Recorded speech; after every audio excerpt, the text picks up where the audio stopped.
Salut à tous, on se retrouve pour la partie correction du TP sous Scratch où je vous avais proposé de réaliser Flappy Birds. Donc si vous avez pas vu en quoi consiste ce TP, donc vous avez une petite annotation qui apparaît à l'écran et vous pouvez cliquer dessus pour aller voir la présentation du TP. Parce que dans cette vidéo on va juste s'attaquer à la correction et je vais vous montrer comment j'ai réalisé le Flappy Bird et voir si vous avez réalisé la même chose. Et sinon on va commencer tout de suite. Donc n'hésitez pas encore à aller cliquer sur le petit lien si vous n'avez pas vu. Et sinon, voilà, on va commencer. Donc je vais pouvoir zoomer, puisqu'on va voir la correction aujourd'hui. Hop, on va zoomer aussi là, c'est bon. Alors, juste avant de rentrer dans les scripts, je vais vous parler rapidement de qu'est-ce que j'ai utilisé comme fichier, donc nécessaire. Donc tout d'abord, l'arrière-plan, c'est un arrière-plan très basique qui se trouve dans la bibliothèque Scratch, que vous pouvez trouver là-dedans. Donc voilà, c'est Blue Sky qui se trouve ici. Donc j'ai utilisé cet arrière-plan, donc vous pouvez ici en utiliser un autre si vous en avez envie. Le lutin du Flappy Bird, c'est un Flappy Bird que j'ai trouvé sur Google Images. Donc là aussi, je l'ai redimensionné, je l'ai utilisé. Euh, Faites bien attention à avoir la transparence sur l'oiseau, sinon vous aurez un truc tout dégueulasse à l'écran. Et enfin, pour les tuyaux, j'utilise simplement des tuyaux aussi que j'ai trouvés sur Internet. Et c'est tout. Et chose importante, on verra par la suite, il me faut absolument un costume où il n'y a rien à l'écran. Voilà. Mais c'est tout. Donc j'ai utilisé aussi ces tuyaux sur internet. Donc j'ai pas trouvé un tuyau qui fait comme ceci, un haut et un bas. J'ai trouvé qu'un seul tuyau. Et en fait, je l'ai dupliqué à l'envers et je l'ai placé en haut. Et voilà. Donc ça me permet pardon, de faire un tuyau dans lequel je peux faire passer mon oiseau. Ouais, donc il faut que la hitbox de l'oiseau soit quand même plus petite que la largeur par laquelle il peut passer. On va commencer les scripts tout de suite. Donc on va commencer avec notre oiseau. Alors, vous voyez, comme je vous l'ai présenté dans la vidéo précédente, le script de l'oiseau est très simple. Alors, si on enlève toute la partie en dessous où il y a la boucle, alors je vais encore zoomer, où il y a la boucle répétée indéfiniment, tout le haut, ça concerne simplement des variables que je stocke. Donc, toutes les variables de réinitialisation, en ce qui concerne le score, la position de mon oiseau, et toutes les autres variables. Donc, j'ai plus très en mémoire à quoi elles servent, mais par exemple, euh, quand l'oiseau descend, il descend de plus en plus vite. Quand il remonte, je réinitialise cette montée, etc., etc. Euh, et voilà. Et oh, il y a oh, pardon. Il y a aussi une simple fonction qui va servir à afficher ou pas le score. Voilà, si on en a envie. Donc, c'est quelle touche? C'est 0. On peut afficher ou pas le score si on veut pleinement jouer sans avoir besoin de s'embêter avec ce score qui s'affiche à l'écran. Alors, comme je vous l'ai dit, on commence au début en cliquant sur le drapeau vert. Donc, je vais vous montrer rapidement ce qui se passe. Je clique sur le drapeau vert et ça lance le jeu. Voilà. Donc, qu'est-ce qui se passe avec le drapeau vert? Tout d'abord, j'envoie à tous musique, donc qui va être la musique qui va me permettre, qui tourne en boucle derrière.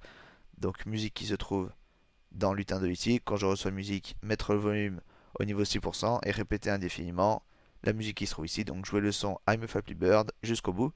C'est-à-dire que quand on arrive à la fin de la musique qui se trouve ici, on la relance automatiquement. Ça nous permet de ne pas avoir que 3 minutes de musique et qu'elle puisse se répéter indéfiniment pendant le temps qu'on joue. Donc ça me permet, voilà, je mets le son pas trop fort pour que ce soit quand même agréable. Et je lance la musique en fond en premier. Ensuite, je mets max à 4, min à 2. Alors ça, c'est deux variables qui me servent à faire un niveau de difficulté. Donc on le verra par la suite quand on ira voir les tuyaux. Donc max et min, ça sert à mettre la difficulté. Le test, donc le test me permet d'afficher ou pas la variable. Donc si test vaut 1, alors on montre la variable. Et sinon, on cache la variable. Le score, donc c'est le score qu'on a en haut à gauche. À chaque fois que je passe un tuyau, ça incrémente mon score de 1. Mettre Y à 0,4, donc Y qui se trouve en bas.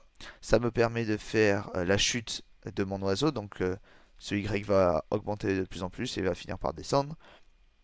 Et mettre D à 5, D correspond à la rotation de mon oiseau. Donc vous voyez, quand on avance, notre oiseau finit par tourner dans le sens des aiguilles d'une montre. Vous voyez, et voilà, c'est ça D. Ça va nous permettre de connaître à quelle rotation se trouve notre oiseau. Ensuite, on va au premier plan, donc ça toujours, c'est pour manager notre lutin, on s'oriente à 90 degrés, donc ça c'est l'initialisation, et on place notre oiseau en x-100 et y24 qui correspond à cette hauteur.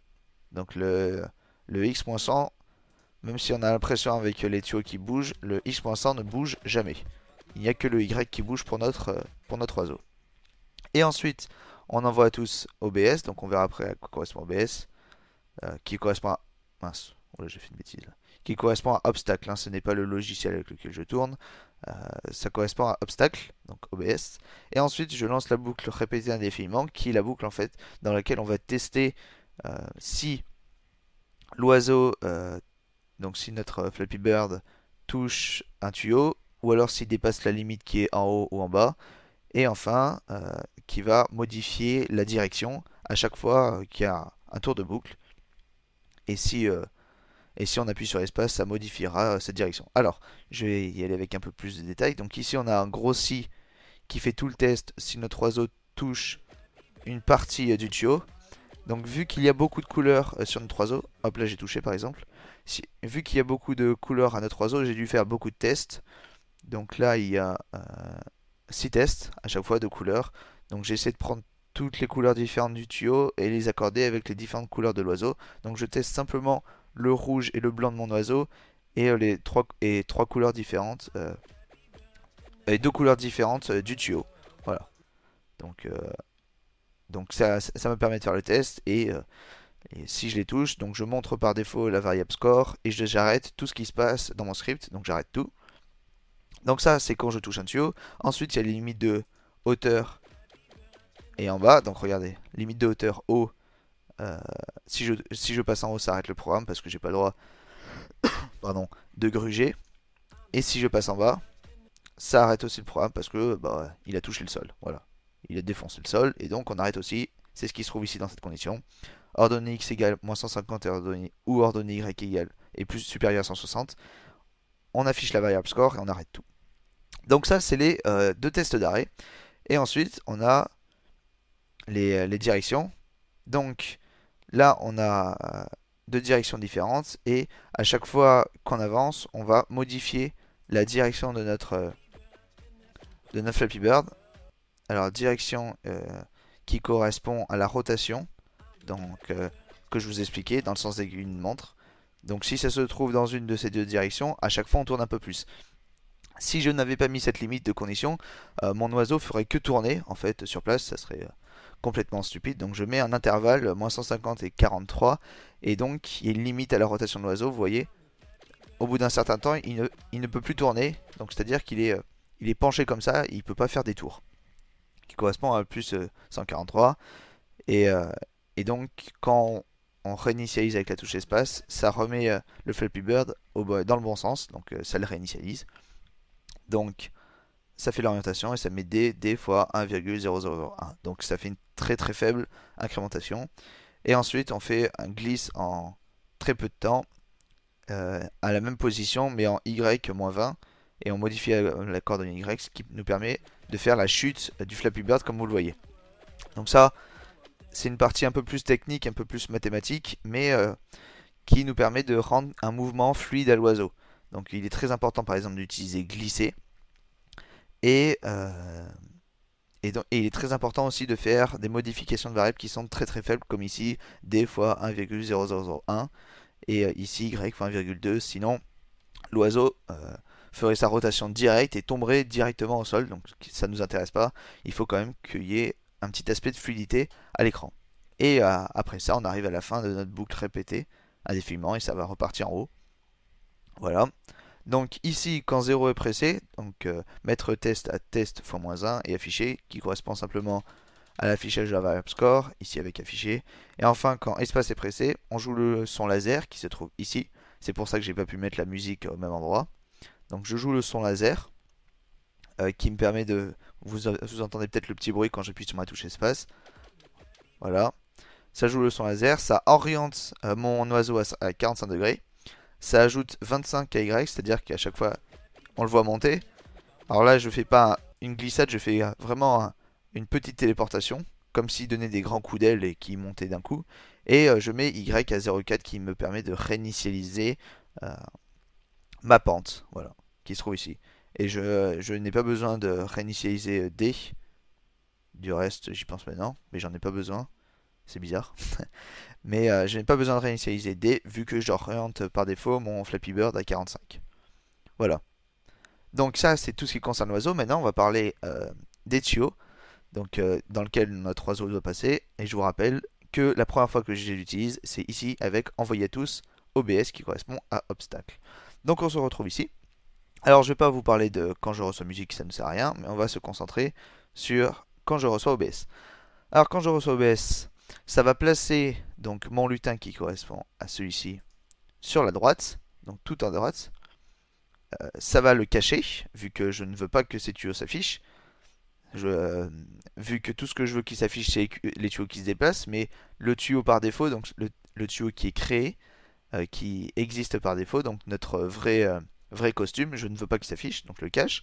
Et je fais répéter indéfiniment diff, puis je crée un clone, et enfin je fais une attente, un certain délai d'attente avant de créer un nouveau clone. Et je répète ça indéfiniment. Alors, min et max sont très importants, vu que c'est le niveau de difficulté dont je vous avais parlé au début, d'où diff, difficulté. Donc si le score est 15, si le score est 25 ou si le score est 32, à chaque fois on modifie le délai qu'il y a entre l'apparition de deux tuyaux. Donc on a min et max ici, et si on fait ce test euh, et qu'on arrive à l'une de ces conditions, eh bien ça va modifier les limites de... Enfin, ça va modifier le délai d'intervalle entre l'apparition de deux tuyaux. Et enfin, la dernière partie, donc quand je commence comme un clone, alors là c'est une partie assez simple, donc je donne la valeur nombre aléatoire entre moins 100 et 100 qui va correspondre à l'emplacement où je veux placer mon tuyau, puis je montre le tuyau, puisque maintenant on veut bien le placer, et on va faire une boucle répétée jusqu'à abscisse x égale moins 100. Donc ça va se déplacer jusqu'à notre Flappy Bird. Et si jusqu'au moment, enfin ça va déplacer donc pendant une seconde notre, enfin ça va déplacer jusqu'à moins 100 avec une certaine glissade notre tuyau. Quand le tuyau va arriver à ce point-là, ça veut dire que notre oiseau a pu passer le tuyau sans se faire scratcher. Donc on va ajouter à score 1. Et après on va déplacer jusqu'à abscisse x égale moins 230 notre tuyau. Donc ça va correspondre à peu près à cet emplacement-là. Et on va supprimer le clone. Alors pourquoi je fais ça? Ça me permet de faire une simple détection du moment où l'oiseau passe entre les deux tuyaux. Donc c'est pas très compliqué. C'est-à-dire que je fais un déplacement et je sais qu'en fait la coordonnée x de mon oiseau ne bouge jamais, vu qu'elle correspond à moins 100. Et donc je n'ai juste qu'à déplacer mon tuyau jusqu'en moins 100. Et en moins 100, je sais que c'est l'endroit où se trouve mon oiseau, donc je vais incrémenter mon score de 1. Donc c'est fini. Et à partir de là, je vais continuer à faire le même mouvement que j'ai fait au début pour pas qu'on ait l'impression qu'il y ait de différence. Et en une seconde, je vais encore faire mon déplacement jusqu'à x égale moins 230. Donc vous voyez, ça c'est une petite astuce très simple pour pouvoir détecter euh, quand euh, quand un oiseau dépasse une plateforme ou alors touche quelque chose qui semble invisible, c'est-à-dire l'entre-deux entre les deux tuyaux. Voilà. Donc, vous voyez que c'est très simple. Là, il faut faire simplement preuve d'astuce et un peu de réflexion pour pouvoir le créer. Donc, il y a plein de petits trucs importants. Les tuyaux dont je viens juste de vous parler. L'oiseau, pour pouvoir réaliser quelque chose de fluide, il faut bien gérer sa descente ainsi que sa rotation. C'est quelque chose qui peut prendre un peu la tête, mais qui est très simple à réaliser. Mais dans l'ensemble, vous voyez que c'est pas quelque chose de très compliqué. Voilà. Donc, on va arriver à la fin de la vidéo. Donc, c'est le dernier TP qu'on va réaliser sous Scratch. Donc, si vous avez besoin, je vous laisserai le lien. Déjà, je laisse le lien de la musique que j'ai utilisée dans la description. Mais si vous avez besoin, peut-être que je mettrai aussi le projet Scratch dans la description afin que vous puissiez l'utiliser. Le projet Flappy Birds, afin que vous puissiez regarder par vous-même et peut-être y jouer chez vous si vous n'avez pas bien compris tout ça. Mais je reste à votre disposition dans l'espace commentaire pour répondre à vos questions. Si vous avez des petits problèmes de réalisation, je vous aiderai sans problème. Mais sinon, c'est la dernière vidéo de ce cours, donc j'espère que vous avez apprécié ce cours. Peut-être qu'il y aura d'autres vidéos, mais c'est pas du tout prévu. Donc si vous avez aimé ça, n'hésitez pas à laisser un petit like. Je sais pas encore quel nouveau cours je vais pouvoir réaliser, mais je suis content de l'avoir réalisé. Et voilà. Donc merci d'avoir regardé tout ça, merci d'avoir regardé la vidéo et à la prochaine.